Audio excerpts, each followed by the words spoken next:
All right. All right, guys, here we are again. Another episode of BeanTown Boxing, Banter, and Bullshit. Legend here tonight. It's a really small world, I'll tell you that. But one of the most legendary Southside Colonels right here, Sean the Irish Express Fitzgerald. Sean, thank you for coming here tonight. Thank you for having me on. I appreciate it. Amazing. I'll tell you that the store. Let me shout out the sponsors quick. We're gonna give a shout out to Four Seasons Nutrition, who is pretty much backing up TG Castro come the 16th. They did a deal with some protein powder and everything. That's gonna be a great night. Sherns Boxing, who I spoke with earlier, he says, "Hey, you know, Sean's probably my best friend, huh?" I said, "Yeah." He says, "Don't let him talk shit about me tonight." I said, "All right, no worries." We got a shout out. Chuck's a great guy. I love Chuck. Unreal. It all made sense in the end. I'll tell you tonight. I connected all the dots tonight. Platt's Landscaping, who is Chuck's guy too. It's how I got involved in all this. Thank you very much, Ryan, for making all this possible. So we're gonna get into it here. Now, the night of the press conference, I hear a guy in where were we? Whiskey on Water. And Whiskey on the Water. Yeah. I hear there was a noticeable tone coming from across the bar. Little did I know, it was the Irish Express. We sat down. You saw the T-shirt, which we're gonna get you a hoodie. We got one. Definitely, yeah. A few being made, but he looked at the Shamrock Sports logo and he said, "Don't leave here without getting me one of those. I'll how to get one." So we're gonna do it. And we had a great conversation, man. The world got even smaller. Dave Kenny, who's been the big contributor to the show over time. You guys knew each other from way back. We got connected. Here we are tonight. We're here to tell the story, Sean. So not only that, but you're a Southside Colonel, which I didn't really know in the beginning either. Yeah, Southside, absolutely. So this you, my life. Unreal. I mean, we all go back in a second, man. I tell you, a lot of colonels feel that way. It was a great school, tight knit neighborhood. Everybody. So, where were you? You were born in Worcester? Yeah, I was born and raised in Worcester. Yeah. And you told me about how you get into fighting and everything, how you get into boxing and everything. Tell me, give me the background. So I was living on Fern Street at the time. Actually, no, I'm sorry. I was living on Dewey Street, and my father was always having back surgeries. So the supervision really wasn't there. I was getting in trouble when I was young, around 10, 11 years old.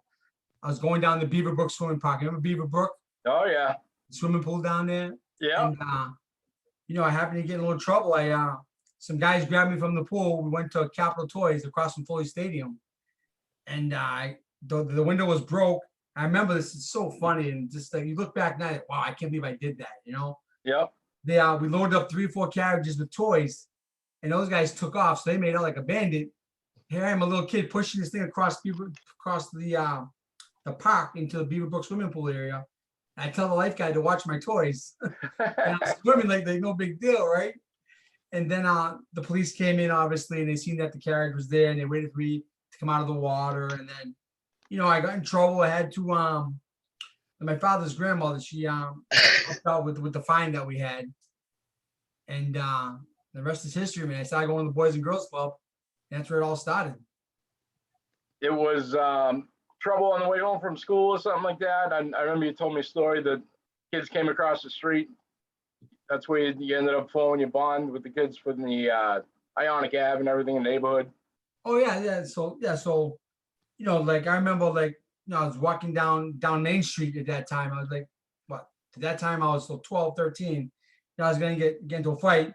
Then a couple kids knew me from the boxing gym. They came over and kind of squashed it. Hey, he's with us, blah blah blah, with the boys club. And next thing you know, no one ever bothered me anymore. So I was always walking down Main Street, going to the gym, and that's when my bond started. I met Carlos Garcia after 6 months. I was still standing there just working out, and no one was really talking to me. And he goes, "Okay, time to get rid of you." He used to call me Puppy Boy. So it's time to get you in the ring and see what you're made of. So I get in the ring with a kid named Junior Ortiz, and listen, he tattooed me. He must hit me with everything he throws. It was bad. Going with 2 black guys, bloody nose. My dad's like, "What happened?" Oh, I got in the ring down for the first time. The next thing you know, he goes, "So you're all done with this?" No, I'm going back tomorrow. And then like my show up to the gym the next day, I got the respect of Carlos. He wanted to see what would happen if I took a beat, if I'd come back to the gym. And like a dummy, I opened that door, he came back in, and the rest is history, you know? Some pretty good, some pretty good history. So, what did you like about boxing? What gave you the drive to fight? I've asked every fighter on this show so far that we've had, and the answers have been different. But I'm intrigued to see what you say. I don't know. I think it's the one-on-one sport. I think it's you're in there by yourself. You make a mistake, you pay the price. Yeah. If you're playing football, baseball, you do it as a team sport, and if you make a mistake, you can pick each other up and capitalize and get it back on again. But in the ring, if you make a mistake, you pay the ultimate price, and it's just you have to do the answering for. You have a team to get you ready, but you have to execute the plan yourself when you're in the ring. And I liked the one-on-one sport. At that time, I needed it. And so it was good for my confidence and self-esteem and stuff. How many fights did you have before you went pro? As an amateur, I was a 500 fighter in the amateurs. And then my senior year, I started doing real good. My senior year in high school, I started doing good. I fought in the PAL tournament in Florida. I fought against Team Ireland when they brought a team over from Belfast, Ireland. Then we went to Canada, fought the team they put together. And I won those 2 fights. I was the only one to win a guy named Billy Reynolds, real tough guy. But it was a great fight, Yeah. So I say my senior year, I kind of knew I had an idea that could maybe compete a little bit outside of the amateurs, and that's what happened. Now you Peter McNeely. Oh, absolutely. Peter's a great guy. I love Peter. Big contributor to the show too. He helped us. He got us our kickoff here.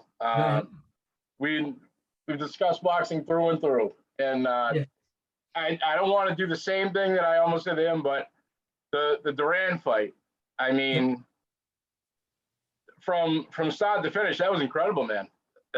Incredible, like that LionHeart kind of stuff. It's what we enjoy on this show. That Wilfredo's fight there, same kind of thing. I mean, just throwing that impressive. Right. What happened after that fight? So the Duran fight, leading up that fight, I beat a kid named Willie Douglas, a tough kid from New York, and I knew at that time that they mentioned that maybe they may have a fight for me coming up, USA Tuesday Night Fights, and the matchmaker Mike Acree, and so we stayed training, and then sure enough, we got the fight with Duran. And for some reason, Mike, I was so calm for that fight. Like everything just came together, like that whole training. And then for the week of the fight, I had my buddy Chris Lane with me, and Chris Lane's the Maine South kid. He was a great athlete himself, and he kept me nice and calm for the fight. Had my mind set, like, don't worry about this. He's got 2 hands, 2 feet. That doesn't matter when you're in the ring. And so he had me so calm for the fight. And all week, Duran was sending his guys over, trying to get us going, like trying to intimidate me and stuff like that. But Chris deflected everything from me. Yeah, it was always crazy what he was doing. But Chris deflected everything from me, keep it away from me. So he kept me calm, so my mind would be right for the fight, And it was a great night of boxing. And you look back, I didn't realize how big of a fight that was. Like, obviously 2 years later, you realize, okay, it's a big fight. That's Roberto Duran, one of the best fighters of all time. Period. Yeah. And Pazienza fought him a year after me. Hector Camacho. So all the big names fought him after me. So that kind of made me feel a little better, Hell yeah. You look back at that fight. I mean, listen, I could have went 10 rounds running away from him, like just boxing and moving away. But, I wanted to win that fight. I was undefeated at the time. I was real confident. And so it made for a good fight because I wanted to win. I didn't want to say I went the distance. I wanted to win the fight. And I came out winning, but I kind of backfired a little bit. And lesson learned, and it was a great lesson, though, what's great is that answer is almost identical to what Peter McNeely said. He said that was my chance. I'm going all in, and I mean that's what I respect. I know me and Dave have spoke about it numerous times. Right. Peter went in just going in to win. You did not have anything else on your mind but winning that fight, man. It was like strategy. You were throwing dogs, but you were a great fight. Unbelievable. it's like you realize now, like I definitely realize now that if you say my name in the boxing community, they'll say right about Roberto Duran fight. That comes up. But the thing was, like when you're a kid back then, I was young and I was never in a big fight like that. The atmosphere alone, you go down there a week before the fight, the press conferences, they pick you up in a limousine, they take you around. It's like, it's an amazing feeling. And then 2 days before the fight, they bring you to Biloxi, Mississippi. I get no more room service. I'm in a dump of a hotel with no air conditioning. It was horrible. Oh, Then reality Jesus. set in, you're the opponent now. Here you go. Now we're gonna treat you like one. But it was just like I said, Chris Lane, who was a great friend of mine. Like, I met Chris back in 1991 when I won my first New England title. But he kept my mind straight, kept me focused, and yeah, if it wasn't for him, man, I was happy, man. The outcome didn't come the way we wanted it, but I still made a little name for myself with that fight because it was a great fight, Absolutely. A good fight. Absolutely. Yeah. Worcester was proud. I remember that. I wasn't so much into boxing back then, but I know Worcester was proud, man. You were sitting right next to me, and I didn't even realize, but I know your name. I've always known your name. Well, I think we talked too about Chad Borchi. I don't know. Do you still talk to him? Oh God, yeah, Mario and Chad, great guys. Yeah, great guy. I love those guys. Chad Borchi Chad and Mario. Mario was good. Chad used to bust us a little bit. He was a little bit of a bully. Oh really? Yeah, Chad. He used to take our. Really? Oh yeah, he used to take our ball, hit it over the school. Like I'm talking real mean shit, but I'm Chad? over it. Wow. Chad, oh yeah. I would think that Chad's a nice guy. I love Chad, man.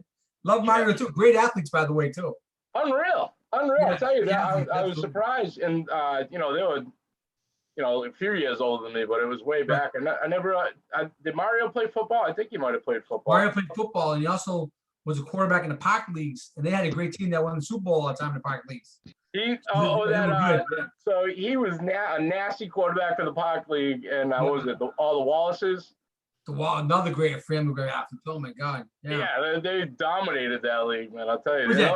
Tom Todd Wallace. Yeah, they were great athletes. I played baseball against Todd, and he could throw the gas. He could pitch well.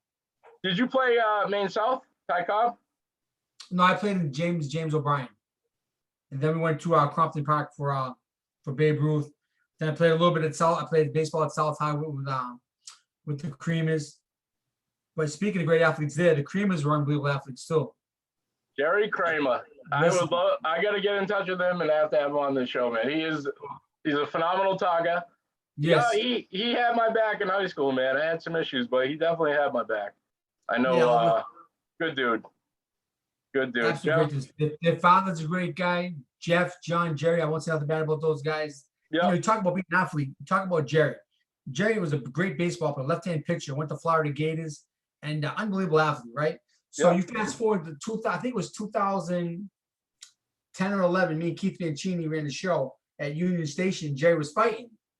I go, Jerry, you really want to go in the ring? He goes, yeah, just get me in. So I was okay. So I started training him, right?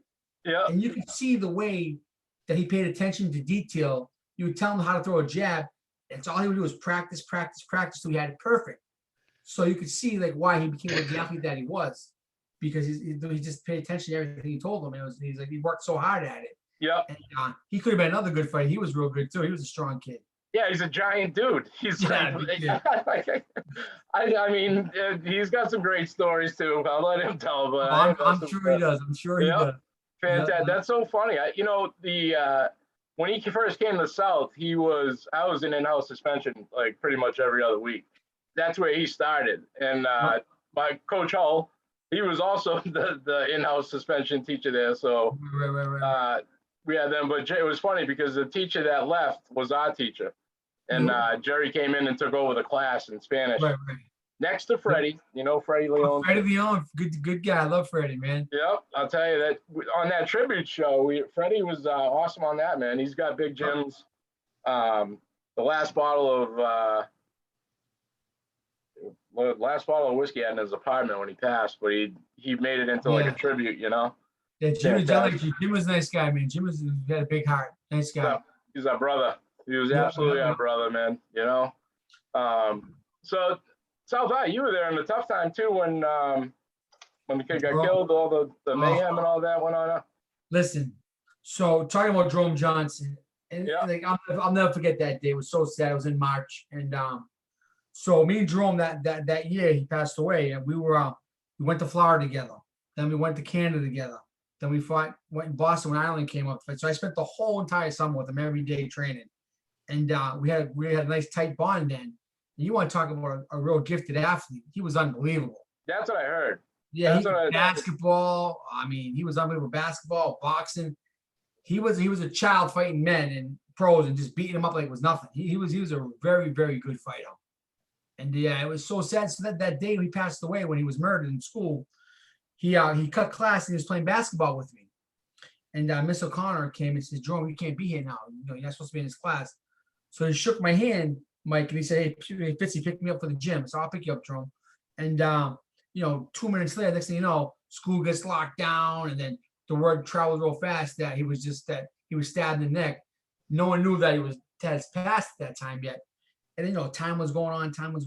And I was able to get out of the gym, and I come running down the hallway to go to where the principal office was. And Miss Kirkowski was coming out, and they were grabbing the kid with the 2 police officers, bringing him out. And she came out, I was running down, and she stopped me, and she was covered in blood because she was one of the first responders. You don't want to go there. She told me you don't want to go there. And she held me back, and I'll never forget that. It was a tough time, and his life was taken way too short. Yeah, man. It was terrible, You ain't kidding. Yeah. I know. I'll tell you, South High got such a bad rap for that, and to sit here and listening to you say how good of a dude he was, and you would think the kid was. I mean, it's what the whole preface of the show is supposed to be. Like that kid had a background story. He was not a thug, not a gangster. That whatever happened, and Right. I mean, there was another positive side to him. Listen. Did he have some faults like everybody else has faults? Absolutely. I mean, he was a kid. He was learning, growing with life. He was learning about life. He was a young kid. I think he was 15? I think he was 15, 16 when he passed. Yep. So he was very young, and he make mistakes, but Jerome was a great kid. He always treated me nice, and Jerome was a good kid, but just it was terrible. The rap that school took afterwards for that was just horrible to break through, and right. give credit to where they built it up to after that. Because I'll tell you, man, my parents forced me to go to Holy Name. All my friends went to South, and I was like, no, I'm going with my friends, No, we're not sending you there because of that. That was the rap of the city because of what happened. It's not like that at South. You are who you are at South. Everybody grew up together. It wasn't any, the rep that school got was horrible. But Maureen Benenda, South High to me was a really great school. I mean, like the teachers there were great. They cared about you, and they always wanted to see you do good and succeed. And you want to talk about some of the great athletes that went to South High. There's a whole list. I got them. That came out of there, and then I learned a lot going to South High. I wouldn't change it for anything. I mean, was there some problems? Sure, those problems. Like any other school, there's problems. Right. But to say that the rap that he got for that was not called for. No, not at all. Not at all. And you look at all the guys that were there when they were taking that rap. You got Coach Hull, Freddie, Big Jim. I mean, Maureen Benenda, whatever the opinion out there is about her, she was phenomenal. Listen, she's a great lady, man. She's an absolutely great lady. I have not a bad word to say about her. And that lady cared about the kids. And she cared about the kids. I was tight with her, and I never got any kind of, favoritism or anything. She always kept me on the right track and whatever it is. But that school's phenomenal. Now they got Andy Zadek, who we're putting some funds out there for, and Andy Powers too. R.I.P. He passed this year. Mr. Powers, yes, I love Mr. Powers. He's a great guy. Yeah, just a nice dude, cared about the kids. We got yes. I mean, there were teachers here and there, but overall as a school, I ended up in orientation at Anna Maria with all the kids that I went to Holy Name with from South. Yeah. So, yeah. I mean, you take the opportunity and do what you want with it. That's the bottom line. When I look back, the teachers I had at South High, the names that come up to me right away that were great was Mr. Creamer, Mr. McDermott, the principal, Miss Kirkowski, Mr. Jolly, Mr. Powers. I mean, and Mrs. Benenda was nice. There was so many teachers I had that affected my life that I still think about. To my NSC now, I get to tell them I was so happy that I had them because they affected my life. They really cared about you. And like my first year going to South High, when I realized that when you just check in and then you go to class, my first year I kind of went the wrong way, not going to school a lot, Right. missed a lot of days, which unfortunately I had to do another year because of that. But listen, that happened. I learned from it. At least I graduated, But I love South High. It was a great school. Sean, I was supposed to graduate in 1997, but I didn't because I had an English class that I had to do, and I graduated in 98 instead. It Right, was the right. greatest thing that ever happened to me. All my Yep, friends yep. were in high school. I didn't have to be into like 12 for auto. Yeah, yeah. It was, but the one teacher that I wish that I started this a long time ago to get was Jack the Shop Foley. Oh, Yeah. Jack, yeah, what a great guy he was too. Yeah, listen. I'll Oh. say it every week, every day for the rest of my Yeah, life. yeah, He yeah, was yeah. the greatest teacher I Yes. ever had in my life. I Yeah. remember at least 40% of what he taught us, and that's huge. Like, Right, of what course, he taught absolutely. you Right, real right. life, you know? Listen, so Miss Kirklowskis was the principal, and like I said, I had her my freshman year, and like if I didn't show up, she made sure she had me for the next 4 years. And I tell you what, Mike, if it wasn't for her, she'd call my house every day if I was late for school. Where are you? Do I need to come get you? Like she was on top of me, making sure I came to school. And like, if I did something stupid, like it was did something wrong, they wanted to suspend me. She know you're gonna sit in my office. That's gonna be a suspension. You're gonna do your homework right here. And I'm gonna watch you do it. Like she stayed on top of me and didn't let me fall through the cracks because that was a big school. It could have happened, but she really Yep. cared about me. And Yep. I was so blessed to have her in my life, and she was such a nice lady, man. Yep. That's so who Miss blessed to have Benenda her. was. That's who Miss Right. Benenda was to me. Like, just sit right here. Like, all right, you know? That's Yeah. awesome, though. So did you play football at all up there? Oh God, I tried. I know. So that's a funny story. So I tried my freshman year. I played maybe lasted like maybe 6, 7 weeks. They were very talented football team, and I got hit one time, and I said, you know what, that's not for me. I'm done. I said the Golden Gloves are coming out. I'm just gonna get rid of the gloves. It's time to go. And that was the biggest regret, not following through with that and doing that because that would have been a great experience for me. Like stick with it, Yeah. Football Those is are a the tough sport. those are the Super Bowl years, right? So I tried 85, and then they won it 88 and 89. They won it. Yeah. Yep. That was Good team. Freddie and all them. And Freddie, Brian Watson, John Degnan, Brian Brothers. the list Jeff you rattled Green. off today. The list you rattled Yeah, off today is crazy. like, oh yeah. Just think of the athletes they had back then. That was an incredible school, man. The thing about that, my freshman year, I met Cedric Ball. Now, he went to North Carolina 49ers. What a basketball player he was. Yeah. And my first year there, they made it to the state championship against Cambridge Latin. They played Ramil Robinson. They lost, but great basketball team. It was unbelievable. The talent there.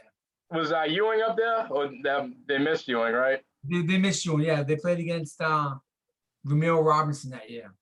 All I can think of at Ramil Robinson is when I think of like old Tecmo Nintendo basketball.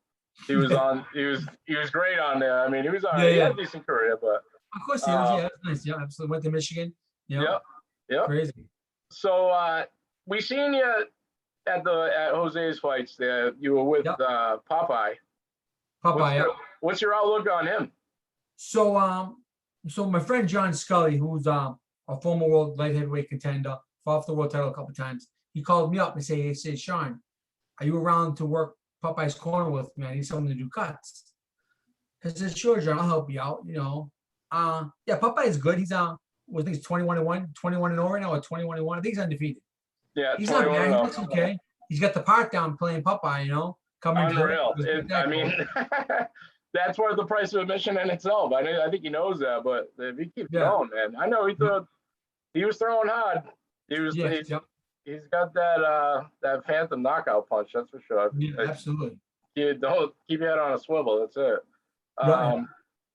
Hopefully we see this Wilfredo Pagan and Carlos fight, the second version of that, man. That fight was incredible that night. Yeah, that was a good fight. Yeah, they both brought it. Yeah, it was a great fight.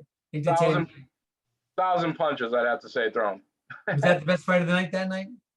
I'm gonna say yeah.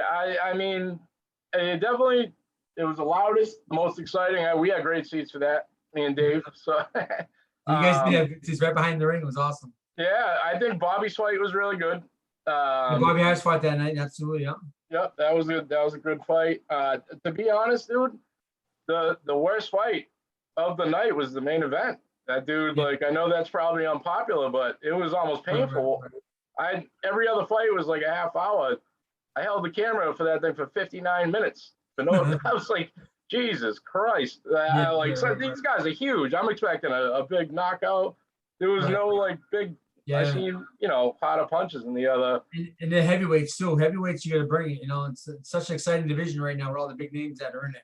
Yep. Yep. But that is phenomenal, man. Absolutely.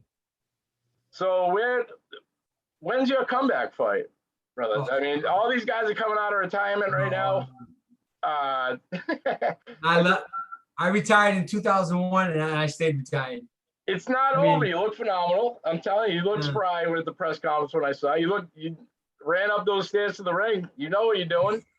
Look at. There's no way you can tell me that you wouldn't have beat Holyfield in this last fight. Listen, let me tell you something. Like, I respect anyone that climbs those stairs and goes in that ring. Absolutely. I did a lot of sparring with Vinny Pazienza. I sparred with James Lights Out Tony. I sparred with some really good fights, especially down in New Jersey too. James Hard Rock Green, the Mitchell brothers, Howard Davis, and like, let me tell you something. Like, to be at that age, you be able to compete, just to even get back in the ring again. I have a lot of respect and desire for those guys to see them do well, but that's not for me now. I don't have that desire anymore. It's if you want to pay me $1 million, would I do it? Absolutely. That's what I'm talking about right there. That's different. But to actually go back and take those punches again, put your body through that training, I can't do it. No, my body was falling apart when I was back in my prime. I wasn't able to do it. I was getting injured all the time. That's why I had to retire. So yeah, I wouldn't see that happening now. That would be fantastic. I like watching now. I got you back, man. I'll tell you. We'll promote it. Whatever we got to do. Yeah. Give me $1 million, I'll do it. All right, so it's out there. It's out there right now. I'm sure we can find somebody. It's funny when we first got up, we were trying to get Jose to fight Oscar. Well, we were trying to call Oscar out, but Delaware, right. I don't know. We'll see what happens with that fight. We'll see. They were supposed to fight back. I'm thinking 2006 maybe or 2005. They were supposed to fight Jose and Oscar De La Hoya, but it never materialized because Jose was the WBC world champion. So yeah, he had the W. Yeah. So that never materialized, though. We'll see. All these fights that are coming out are crazy. The Paul brothers. I mean, could you imagine? Like, look what they do in the boxing. They don't have that pedigree, that amateur background, but they're a huge hit on YouTube or TikTok, whatever it is. I don't even know what it is anymore. But they have all these followings, so they dictate how much money they're going to make, and the people that fight them are getting very paid, very well too.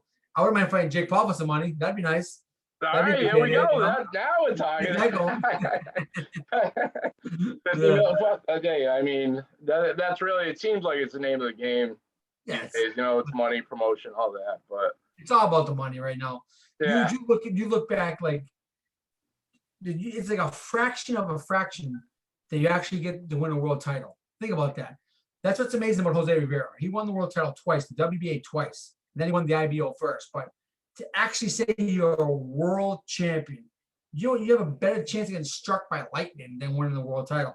Yeah. That's how it's just so unbelievable that he did it twice at 2 different weight classes at that level. So much respect to him for that. Oh my God. And you're not gonna find a nicer dude, man. I'm telling you, like I talked to Peter about this before. You're thinking boxers, fighters, anger. You get the complete wrong idea when you actually talk to you guys, and it's awesome, and I'll tell you, this hometown love, I love it. This whole Colonel thing, man. I can't get over it. I can't believe I didn't know that. I knew when you told me that night when we were talking about right. South High is a great school. I have nothing but great memories of South High, and I wouldn't change it for anything. Fantastic. I feel the exact same, man. And it's almost funny when you hear people talk negative about it because they have no idea. They weren't there, so they can't really say that. Yeah.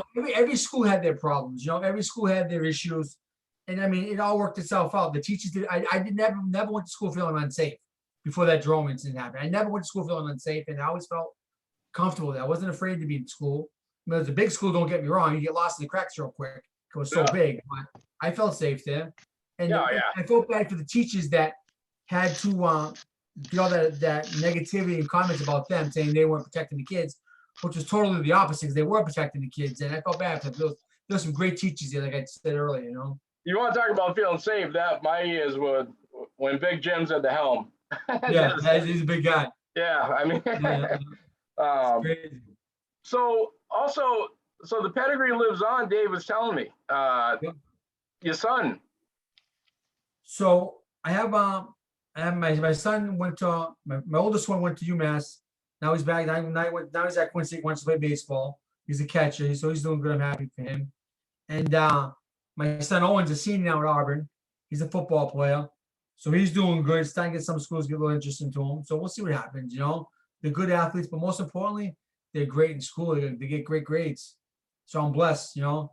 And my daughter Megan's starting to play field hockey, so she's starting to dangle with sports a little bit. So I'm happy. I'm a happy guy right now. You know. Awesome. Beautiful kids. I just had to, give the people a reason why you're wearing the Auburn sweatshirt. I mean, Yeah, of course, yes. It's Auburn, tough. I don't know if I can do it. I understand, but Listen, the Maine South never left me. I'm always from Maine South. I always tell people I grew up in Maine South, Worcester. I But, get You know, I'm a dandy. I'm a dandy now. it. Oh my God. Not even a I always rocket. feel like that. Not Yeah, Fantastic, my man. Yeah. Fantastic. yeah. So, man, I'll tell you, it's been great. We're gonna wrap it up. I'll tell you, we got like 3 minutes left here. I'm on the bootleg Yeah. meeting tonight, but we're gonna set up a part 2. Are you gonna be there October 16th? You come with us? That insurance fight, correct? Yep. Yeah, I'll be there. I'll be driving up. Yep. All right. So we got like I said, Peter McNeely's already told us he's gonna roll with us. We got Yes, you guys gonna have a good time with Peter. Listen, Peter's a great guy. You'll love Peter, man. Great humble guy, man. We're gonna be Gets a all bad over the rap. place, bro. We're gonna be He's a bad rep. he's phenomenal. I can't wait to get him back on. When I my next plan, we'll do a part 2. I'd like to get you, Jose, Peter, and Absolutely. Dave was talking about maybe Kevin Hope. We'll get a couple of the other guys Yes, on. I'd love to do that, man. This is a long one. We have so much more time. I got some good stories to tell you, but we didn't get to touch them yet. But listen, I want to give a shout out to Camp Get Right, all the fighters from Camp Get Right. And there's some great fighters that people keep their eye out for. Worcester, you got Kendrick Ball Jr., Jermaine Ortiz, Irving Gonzalez, you got Hightower, Bobby Harris Jr. You got a lot of good fighters coming out of Worcester. So show that support and love because they need you to get to the next level. I love it. I absolutely love it. I'll tell you, each one of these guys that I've talked to have been phenomenal. And you guys can check that out on the Shamrock Sports 508 YouTube channel. Also check them out. We do the blogs afterwards. It's official Shamrock Sports 508.com is our website. So I mean, we'll do a lot of action on that. Yeah, hang tight, man. Maybe I'll end this. Are you busy? No, I'm not busy at all. If you're not busy, I'll wrap this one up and we'll do a part 2 right now. And all right, let's do it. Let's get into the box. I got some good stories for you.